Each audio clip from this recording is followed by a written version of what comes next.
नमस्कार दोस्तों, आप सभी का स्वागत है आपके अपने ही चैनल बेस्ट एजुकेशन पर। दोस्तों आज की वीडियो में डिस्कस करेंगे हम सामान्य हिंदी हिंदी व्याकरण का दोस्तों मॉक टेस्ट नंबर 1। ठीक है दोस्तों, आज की जो क्लास रहेगी ये दोस्तों हमारी पहली क्लास है उत्तर प्रदेश पुलिस के लिए। आज से दोस्तों हम क्लास स्टार्ट करने जा रहे हैं उत्तर प्रदेश पुलिस नई भर्ती के लिए। उत्तर प्रदेश पुलिस 2025 के लिए दोस्तों ये क्लास है, बहुत ही ज़बरदस्त क्लास रहने वाली है। प्रत्येक चैप्टर से क्वेश्चन उठाया, तो वीडियो को लास्ट तक देखिएगा, वीडियो को पूरा वॉच कीजिएगा। आज से हम दोस्तों कंटिन्यू क्लास करेंगे, रोजाना 8:30 बजे हमारी क्लास होगी उत्तर प्रदेश पुलिस के लिए हिंदी की। ठीक है दोस्तों, सिपाही के जो पद हैं दोस्तों आपके उत्तर प्रदेश पुलिस में, ये दोस्तों आपके 19,220 पद दोस्तों आपके सिपाही के हैं। ठीक है, एसआई के हैं। दरोगा के दोस्तों 4,543 पद दोस्तों आपके एसआई के हैं। और दोस्तों 2,833 पद दोस्तों आपके जेल बॉर्डर के हैं। ठीक है, तो इतनी वैकेंसीज दोस्तों आपके आने वाली हैं, बहुत जल्दी नोटिफिकेशन आपका आ जाएगा। ये जगह जो है डिक्लेयर हो चुकी हैं। ठीक है, नोटिफिकेशन बाकी है, तो आपका अप्रैल में इसी महीने में नोटिफिकेशन आपको देखने के लिए मिल जाएगा। तो आप लोग अपनी तैयारी को अभी से शुरू कर दीजिए। तो आज से हम क्लास स्टार्ट कर रहे हैं सामान्य हिंदी की। तो 8:30 बजे दोस्तों हमारी हिंदी की क्लास रोजाना होगी। और रोजाना दोस्तों हमारी मॉर्निंग में क्लास होती है जीके की 11 बजे, तो उसको भी देखिएगा आप लोग। ठीक है, तो बहुत ही जबरदस्त सेलेक्टेड क्वेश्चंस लेकर के आया हूं, तो वीडियो को लास्ट तक देखिएगा, प्रयास कीजिएगा प्रत्येक क्वेश्चन को लगाने के लिए। ठीक है, बहुत ही जबरदस्त क्वेश्चंस होंगे, सारे क्वेश्चन सेलेक्टेड हैं, प्रत्येक चैप्टर से क्वेश्चन मैंने उठाया है, तो आप लोग जरूर देखिएगा। बहुत ही अच्छा मॉक टेस्ट रहने वाला है, तो वीडियो को लास्ट तक जरूर देखें। प्रयास अगर अच्छा लगे तो वीडियो को लाइक और शेयर जरूर करें। चैनल पर पहली बार है तो चैनल को सब्सक्राइब कर लीजिए, साथ में बेल आइकन भी प्रेस कर लीजिए, जिससे कि सभी वीडियोज़ का नोटिफिकेशन आपको सबसे पहले मिले। वैसे आप किसी भी परीक्षा की तैयारी करें वो सभी लोग देख सकते हैं, चाहे आप बीएड की तैयारी कर रहे हैं, एसटेट की तैयारी कर रहे हैं, UP TET, BPSC, TRE 4, REET, SSC GD, UPSI, UPP के लिए है, तो पर्सनल क्लास दोस्तों है ही। ठीक है, उत्तर प्रदेश स्पेशल रहेगी, तो आप लोग अच्छे से तैयार करें और अपनी तैयारी को एक नया आयाम दें। तो क्वेश्चन नंबर 1 है हमारा, मॉक टेस्ट नंबर 1 का क्वेश्चन नंबर 1 है। आपकी स्क्रीन पर कमेंट कीजिएगा कौन सा ऑप्शन सही हो जाएगा। ठीक है, सारे क्वेश्चन का आंसर देने की कोशिश करें। क्वेश्चन नंबर 1 है, हिंदी दिवस मनाया जाता है 8 अक्टूबर को, 8 मार्च को, 14 दिसंबर को या 14 सितंबर को।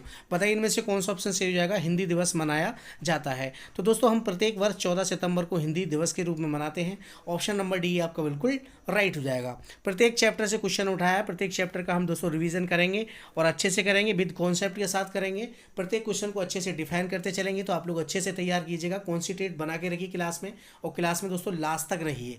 ठीक है, और वीडियो को अपने दोस्तों के साथ शेयर जरूर करना। चैनल पर पहली बार है तो चैनल को सब्सक्राइब कर लीजिए, साथ में बेल आइकन भी प्रेस कर लीजिए, जिससे कि सभी वीडियोस का नोटिफिकेशन आपको सबसे पहले मिले।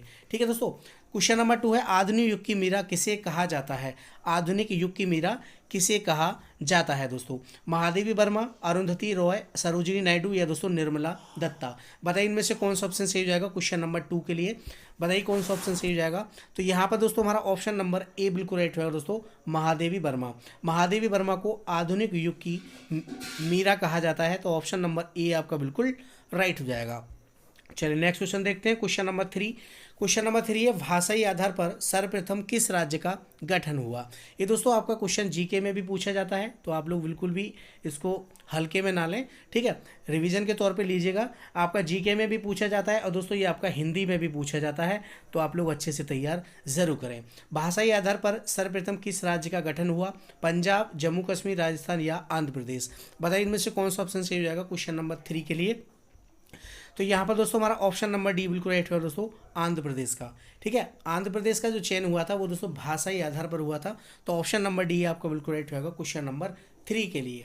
ठीक है, याद रखिएगा पहली क्लास है दोस्तों, आज से हम स्टार्ट कर रहे हैं। ठीक है, तो कंटिन्यू आप लोग देखिएगा, कंटिन्यू जुड़िएगा और अपनी तैयारी को एक बेहतर से बेहतर बनाइए, और एक सीट आपकी दोस्तों आप लोग अपने लिए पक्की कीजिएगा। चाहे आप उत्तर प्रदेश एसआई की तैयारी करें, एसआई की तैयारी करें, दरोगा की या सिपाही की या दोस्तों जेल बॉर्डर की, सभी परीक्षाओं के लिए समान रूप से इंपॉर्टेंट रहने वाला है मॉक टेस्ट। तो अच्छे से तैयार करें और अपनी तैयारी को आज से ही शुरू कर दीजिए।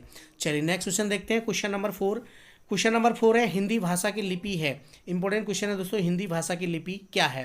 प्राकृत है, देवनागरी है, पाली है या दोस्तों इनमें से कोई नहीं। बताइए कौन सा ऑप्शन सही हो जाएगा क्वेश्चन नंबर 4 के लिए। तो दोस्तों हिंदी भाषा की जो लिपि है ये दोस्तों आपकी देवनागरी है। ठीक है, देवनागरी भाषा में लिखी जाती है हिंदी, तो ऑप्शन नंबर बी आपका बिल्कुल करेक्ट हो जाएगा। चलिए नेक्स्ट क्वेश्चन देखते हैं, क्वेश्चन नंबर 5। छत्रज्ञ वर्ण है, छत्रज्ञ वर्ण है दोस्तों, संयुक्त वर्ण है, संयुक्त व्यंजन है, ऊष्म व्यंजन है, स्पर्श व्यंजन है या अंतस्थ व्यंजन है। बताइए इनमें से कौन सा ऑप्शन सही हो जाएगा क्वेश्चन नंबर 5 के लिए। छत्रज्ञ वर्ण है दोस्तों। दोस्तों बात करें हम संयुक्त व्यंजनों की, तो दोस्तों संयुक्त व्यंजनों की जो संख्या होती है वो दोस्तों 4 होती है। कितनी होती है दोस्तों? 4 होती है। छ, त्र, और दोस्तों गे, और दोस्तों आपका सिरमुख वाला श्री। ये संयुक्त व्यंजनों की संख्या कितनी होती है? 4 होती है। तो छत्रज्ञ जो है दोस्तों हमारे ये संयुक्त व्यंजन है। ठीक है, तो ऑप्शन नंबर ए आपका बिल्कुल राइट होगा क्वेश्चन नंबर 5 के लिए। चलिए नेक्स्ट क्वेश्चन देखते हैं, क्वेश्चन नंबर 6। क्वेश्चन नंबर 6 है, निम्नलिखित में से अयोगवाह किसे कहा जाता है? निम्नलिखित में से अयोगवाह किसे कहा जाता है? संयुक्त व्यंजनों को, विसर्ग को, घोष को, या दोस्तों महाप्राण को? बताइए इनमें से कौन सा ऑप्शन सही हो जाएगा क्वेश्चन नंबर 6 के लिए। अयोगवाह किसे कहा जाता है? तो दोस्तों अयोगवाह की जो संख्या होती है वो 2 होती है। इनको आप याद रखिएगा, अंग और आहा। ठीक है दोस्तों, अंग और आहा ये दोस्तों हमारे दोनों वर्ण जो हैं ये दोस्तों हमारे कैसे हैं? तो दोस्तों ये हमारे अयोगवाह कहलाते हैं। इनको हम विसर्ग भी कहते हैं। क्या कहते हैं दोस्तों? विसर्ग। तो ऑप्शन नंबर हमारा बी जो है बिल्कुल राइट होगा क्वेश्चन नंबर 6 के लिए। सभी क्वेश्चंस प्रत्येक चैप्टर से देखने के लिए मिलेंगे। बहुत ही जबरदस्त मॉक टेस्ट है, तो आप लोग अच्छे से तैयार कर लीजिए। ठीक है, उत्तर प्रदेश पुलिस के लिए रामबाण है, तो आप लोग जरूर तैयार कीजिएगा।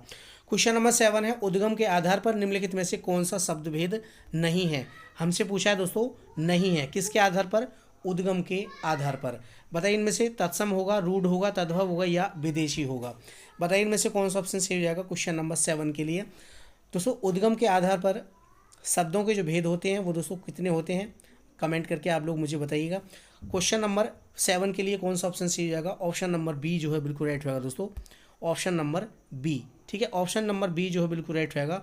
ये जो वर्ण है दोस्तों हमारा ये रचना की दृष्टि से है। रूढ़, रूढ़ शब्द जो होता है ये दोस्तों आपका ये रचना की दृष्टि से, रचना की दृष्टि से दोस्तों शब्द भेद जो होते हैं वो 3 होते हैं, रूढ़, यौगिक और योग रूढ़। ठीक है, इनको आप याद रखिएगा। तो यहाँ पर दोस्तों हमारा ऑप्शन नंबर बी बिल्कुल राइट रहेगा। उद्गम के आधार पर निम्नलिखित में से शब्द भेद नहीं है, तो ऑप्शन नंबर बी। तत्सम हो गया, तद्भव हो गया, विदेशी हो गया, और दोस्तों आपका एक हो गया तत्सम, तद्भव, देशज, विदेशज, और दोस्तों संकर। ये 5 भेद होते हैं आपके उत्पत्ति के आधार पर या उद्गम के आधार पर। इनको आप याद रखिएगा। ठीक है, तो ऑप्शन नंबर बी आपका बिल्कुल राइट होगा क्वेश्चन नंबर 7 के लिए।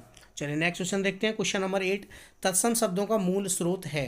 तत्सम शब्दों का मूल स्रोत क्या है? मूल रूप से वो कहाँ से उत्पन्न होते हैं? अपभ्रंश से, प्राकृत से, संस्कृत से, या दोस्तों पाली से? बताइए इनमें से कौन सा ऑप्शन सही हो जाएगा क्वेश्चन नंबर 8 के लिए। तत्सम शब्दों का मूल स्रोत क्या है? तो दोस्तों इनका जो मूल स्रोत होता है, तत्सम शब्द कौन से शब्द होते हैं? तत्सम शब्द दोस्तों वे शब्द होते हैं जो संस्कृत भाषा के होते हैं, जिनको हम ज्यों कहता हूँ हिंदी में प्रयोग करते हैं बिना किसी परिवर्तन के। ज्यों कहता हूँ जैसे हैं वैसे ही हम दोस्तों प्रयोग करते हैं, वही दोस्तों हमारे क्या कहलाते हैं? तत्सम कहलाते हैं। तो तत्सम शब्दों का जो मूल स्रोत होता है वो दोस्तों संस्कृत भाषा होता है। संस्कृत के वे शब्द संस्कृत के ही होते हैं सारे के सारे। तो ऑप्शन नंबर सी आपका बिल्कुल राइट होगा क्वेश्चन नंबर 8 के लिए। चलिए नेक्स्ट क्वेश्चन देखते हैं, क्वेश्चन नंबर 9। क्वेश्चन नंबर 9 है, कुंज में संज्ञा शब्द का भेद बताएं। कुंज में संज्ञा शब्द का भेद बताएं। जातिवाचक है, समूहवाचक है, भाववाचक है, या इनमें से कोई नहीं? बताइए इनमें से कौन सा ऑप्शन सही हो जाएगा क्वेश्चन नंबर 9 के लिए। दोस्तों बात करें हम संज्ञा की, तो दोस्तों संज्ञा के कितने भेद होते हैं? तो दोस्तों अर्थ की दृष्टि से संज्ञा के 5 भेद होते हैं। ठीक है, व्यक्तिवाचक, जातिवाचक, भाववाचक, समूहवाचक और द्रव्यवाचक। ये दोस्तों हमारे 5 प्रकार की संज्ञाएं होती हैं, इनको आप अच्छे से याद रखिएगा। ठीक है, तो यहाँ पर दोस्तों हमारा ऑप्शन नंबर कौन सा सही हो जाएगा? कुंज में कौन सी संज्ञा होगी? तो दोस्तों समूहवाचक संज्ञा होगी। कुंज जो है दोस्तों एक समूह का बोध कराता है। तो ऑप्शन नंबर बी आपका बिल्कुल राइट होगा दोस्तों, समूहवाचक संज्ञा। ऑप्शन नंबर बी आपका बिल्कुल करेक्ट हो जाएगा। चलिए नेक्स्ट क्वेश्चन देखते हैं, क्वेश्चन नंबर 10। क्वेश्चन नंबर 10 है, हम क्या है? हम क्या है? उत्तम पुरुष है, प्रथम पुरुष है, निजवाचक है, या संबंधवाचक है? बताइए कैसा सर्वनाम है हम जो है दोस्तों, ये क्या है? बहुत ही इंपॉर्टेंट क्वेश्चन है दोस्तों। बात करें सर्वनाम की, तो दोस्तों सर्वनाम के 6 भेद होते हैं। कितने भेद होते हैं दोस्तों? 6 भेद। पुरुषवाचक, निश्चयवाचक, अनिश्चयवाचक, निजवाचक, संबंधवाचक और प्रश्नवाचक सर्वनाम। ये 6 टाइप हमारे दोस्तों सर्वनाम के होते हैं, जिसमें दोस्तों हमारा पुरुषवाचक जो होता है, पुरुषवाचक इसके दोस्तों 3 भेद होते हैं। कितने होते हैं दोस्तों? 3 भेद होते हैं। पहला होता है उत्तम पुरुष, दूसरा होता है मध्यम पुरुष, और तीसरा होता है दोस्तों अन्य पुरुष। उत्तम पुरुष के अंतर्गत दोस्तों जैसे मैं हूँ, वक्ता जो होता है वो उत्तम पुरुष के अंतर्गत आता है। मैं, हम, ये उत्तम पुरुष के अंतर्गत आएंगे। मध्यम पुरुष के अंतर्गत दोस्तों श्रोता होते हैं जो सुनते हैं, जैसे मैं बोल रहा हूँ तो मैं आपका उत्तम पुरुष हो गया, आप सुन रहे हो तो आप लोग क्या हो गए? मध्यम पुरुष हो गए। तू हो गया, तुम हो गया, आप हो गया, ये शब्द सभी मध्यम पुरुष के अंतर्गत आते हैं। अन्य पुरुष दोस्तों जो दूर हों, वह, वे, यह, ये, है ना, ये आपके दोस्तों अन्य पुरुष के अंतर्गत आ जाते हैं। तो हमसे पूछा है हम, तो दोस्तों हम जो हो जाएगा ये कैसा हो जाएगा, ये दोस्तों आपका उत्तम पुरुष हो जाएगा। तो ऑप्शन नंबर हमारा ए जो है बिल्कुल राइट रहेगा क्वेश्चन नंबर 10 के लिए। चलिए नेक्स्ट क्वेश्चन देखते हैं, क्वेश्चन नंबर 11।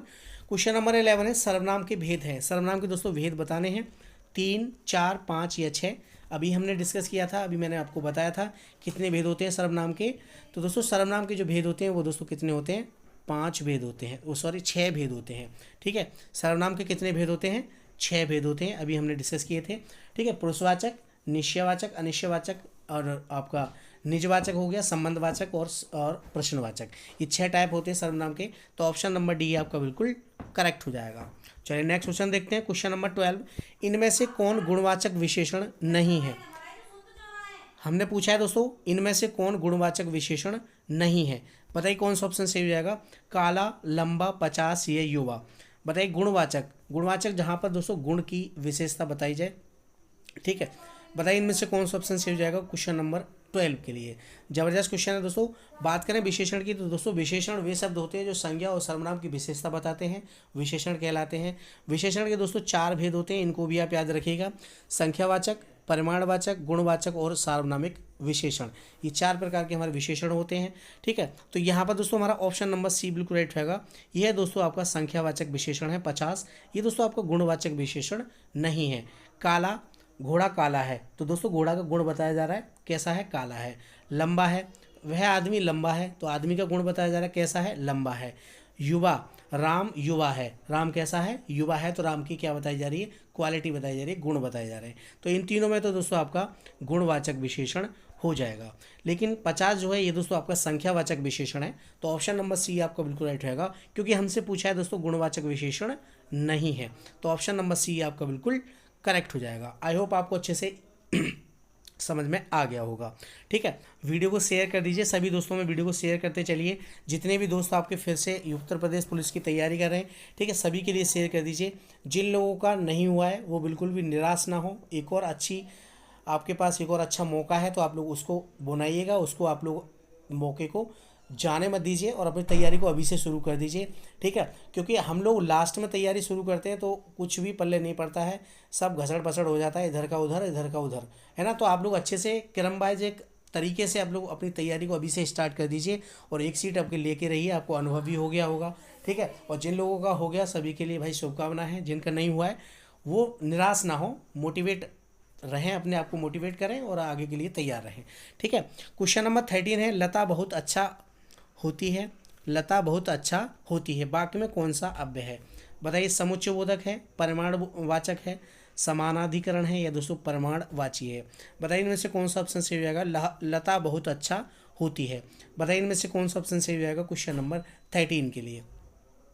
तो यहाँ पर दोस्तों हमारा ऑप्शन नंबर बी बिल्कुल राइट होगा, परिमाणवाचक। ठीक है दोस्तों, कैसा अव्यय है, परिमाणवाचक। तो ऑप्शन नंबर बी आपका बिल्कुल राइट हो जाएगा। अव्यय दोस्तों, अव्यय के कितने भेद होते हैं आप लोग मुझे कमेंट करके ज़रूर बताना। ठीक है, चलिए नेक्स्ट क्वेश्चन देखते हैं, क्वेश्चन नंबर 14। क्वेश्चन नंबर 14 है, पुल्लिंग स्त्रीलिंग के जोड़े में कौन सा जोड़ा सही नहीं है। हमसे पूछा है दोस्तों कौन सा जोड़ा सही नहीं है, बालक, बालिका, माली, मालिनी, गूंगा, गूंगी या नर, नारी। बताइए इनमें से कौन सा ऑप्शन सही हो जाएगा क्वेश्चन नंबर 14 के लिए। तो यहाँ पर दोस्तों हमारा ऑप्शन नंबर बी बिल्कुल राइट है दोस्तों, माली, मालिनी। ठीक है, माली का मालिनी नहीं होता है, मालिन होता है। क्या होता है दोस्तों, मालिन होता है। ठीक है, मालिन। तो यहाँ पर हमारा यही ऑप्शन सही हो जाएगा, क्योंकि हमसे पूछा है जोड़ा सही नहीं है। बालक, बालिका बिल्कुल सही है, गूंगा, गूंगी ये भी सही है, नर, नारी ये भी आपका बिल्कुल राइट है। तो ऑप्शन नंबर बी आपका बिल्कुल करेक्ट हो जाएगा। चलिए नेक्स्ट क्वेश्चन देखते हैं, क्वेश्चन नंबर 15। प्रत्येक शब्द का प्रयोग सदैव होता है, प्रत्येक शब्द का, एक वचन में, बहुवचन में, ए बी दोनों या दोस्तों इनमें से कोई नहीं। बताइए कौन सा ऑप्शन सही हो जाएगा क्वेश्चन नंबर 15 के लिए। प्रत्येक शब्द का प्रयोग होता है, तो दोस्तों ये हमेशा एक वचन में प्रयोग होता है। ऑप्शन नंबर ए आपका बिल्कुल करेक्ट हो जाएगा। चलिए नेक्स्ट क्वेश्चन देखते हैं, क्वेश्चन नंबर 16। सम उपसर्ग से बना है, सम उपसर्ग से बना है, संयोग, सुकर्म, स्वयंसेवक या संतान। बताइए इनमें से कौन सा ऑप्शन सही हो जाएगा क्वेश्चन नंबर 16 के लिए। उपसर्ग वे शब्दांश होते हैं दोस्तों जो मूल शब्द के आगे जुड़ते हैं। ठीक है, ठीक है। तो यहाँ पर दोस्तों हमारा ऑप्शन नंबर ए बिल्कुल राइट होगा दोस्तों, संयोग। ठीक है, सम उपसर्ग से कौन सा शब्द बना है, संयोग बना है। ठीक है, तो ऑप्शन नंबर ए आपका बिल्कुल करेक्ट हो जाएगा। चलिए नेक्स्ट क्वेश्चन देखते हैं, क्वेश्चन नंबर 17। क्वेश्चन नंबर 17 है, लठैत में प्रत्यय बताइए। लठैत में प्रत्यय बताना है। त प्रत्यय, इत प्रत्यय, एत प्रत्यय, एत प्रत्यय या दोस्तों लाठी है। बताइए इनमें से कौन सा ऑप्शन सही हो जाएगा क्वेश्चन नंबर 17 के लिए। लठैत में प्रत्यय बताइए। तो यहाँ पर दोस्तों हमारा ऑप्शन नंबर सी बिल्कुल राइट होगा दोस्तों, एत प्रत्यय है इसमें। ठीक है दोस्तों, कौन सा है, एत प्रत्यय। ऑप्शन नंबर सी आपका बिल्कुल राइट होगा क्वेश्चन नंबर 17 के लिए। प्रत्यय दोस्तों वे शब्दांश होते हैं जो मूल शब्द के पीछे जुड़ते हैं। ठीक है, इनको आप याद रखिएगा। तो ऑप्शन नंबर सी आपका बिल्कुल करेक्ट हो जाएगा। चलिए नेक्स्ट क्वेश्चन देखते हैं, क्वेश्चन नंबर 18। गुलाबी में कौन सा प्रत्यय है। यहाँ पर पूछा है दोस्तों हमसे, गुलाबी में कौन सा प्रत्यय है। प्रत्यय दोस्तों वे शब्दांश जो मूल शब्द के पीछे जुड़ते हैं। ठीक है, जैसे हमारा मूल शब्द क्या है, गुलाब। मूल शब्द क्या है, गुलाब। इसमें दोस्तों कौन सा प्रत्यय जुड़ा हुआ है जिससे कि हमारा गुलाबी बन गया। तो दोस्तों इसमें हमारा ई प्रत्यय जुड़ा हुआ है। ठीक है, क्या, ई प्रत्यय।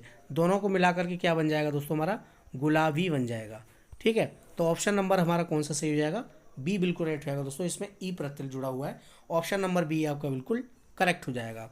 चलिए नेक्स्ट क्वेश्चन देखते हैं, क्वेश्चन नंबर 19। इत्यादि का संधि विच्छेद कीजिए। इत्यादि का संधि विच्छेद क्या होगा।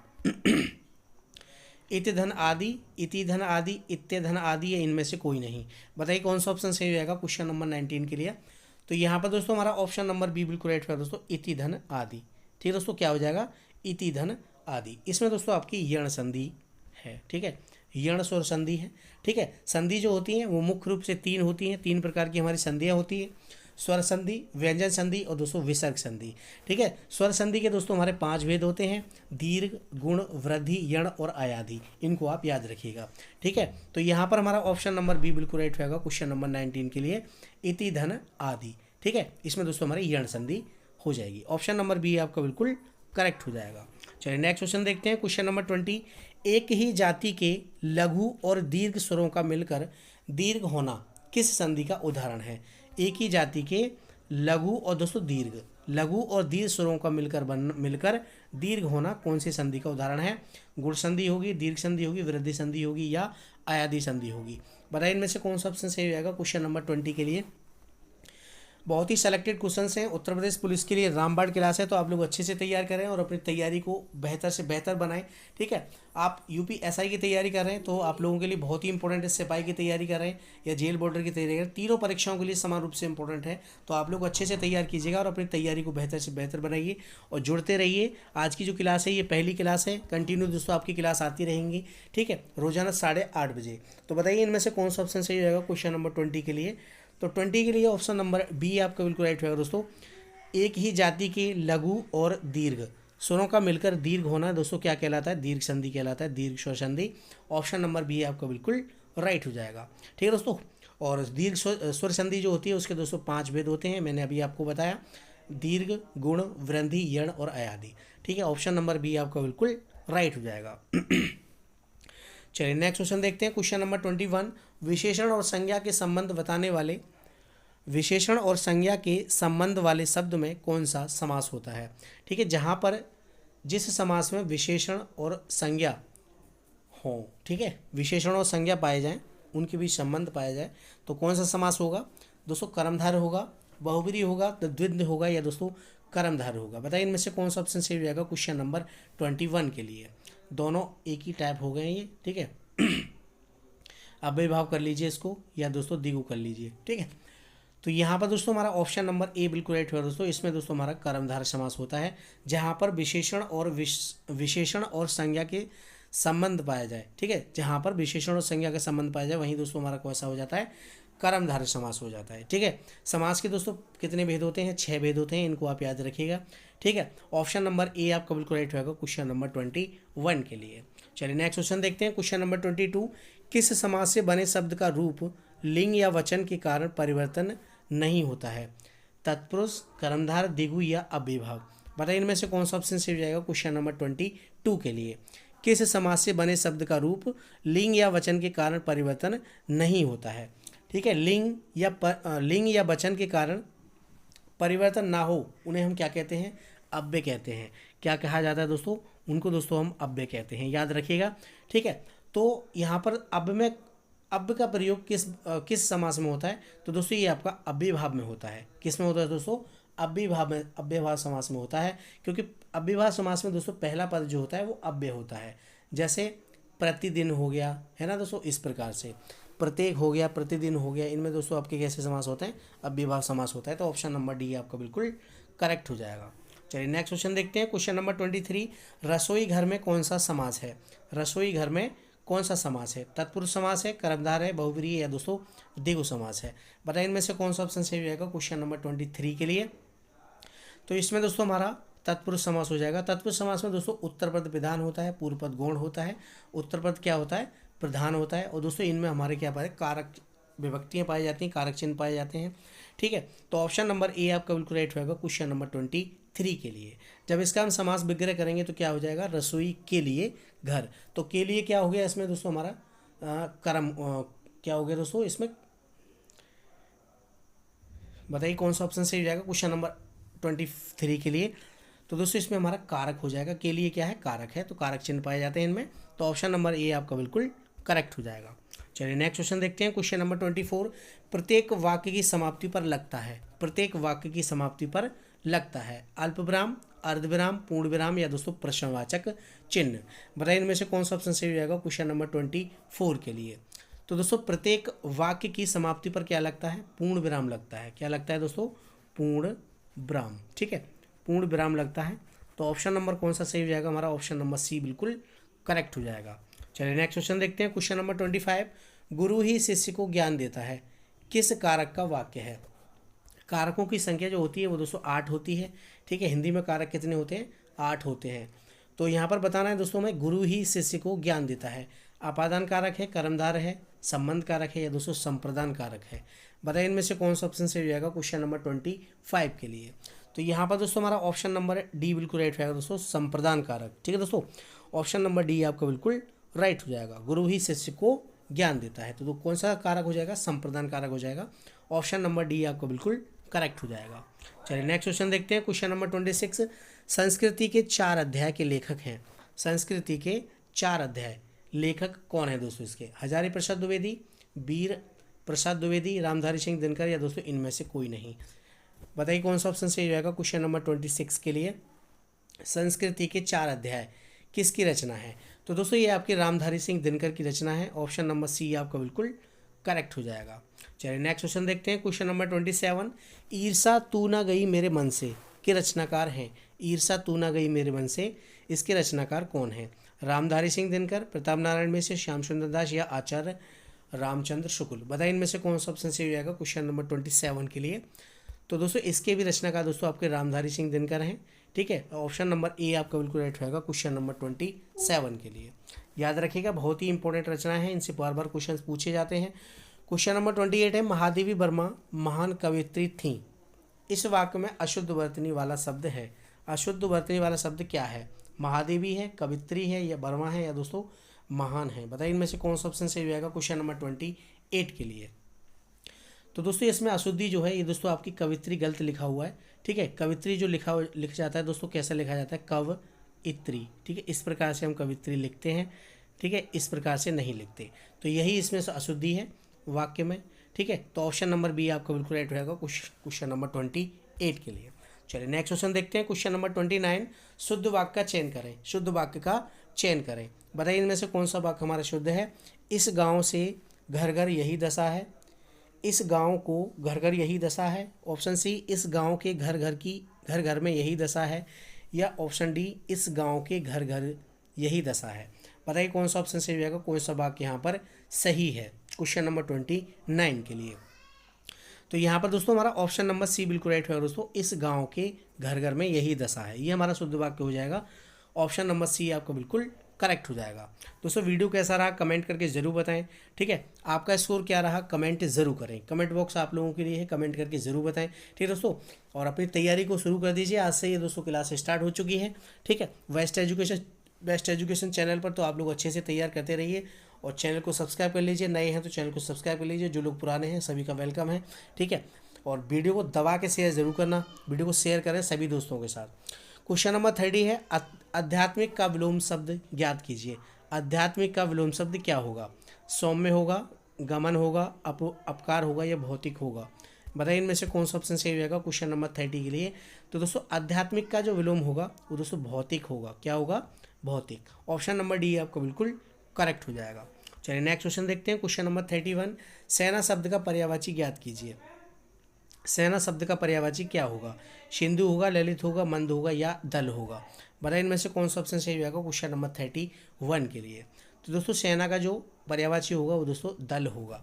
ठीक है, दल हो गया, अनी हो गया, सैन्य हो गया, कटक हो गया, फौज हो गया, ये सभी दोस्तों आपके सेना के पर्यायवाची हैं।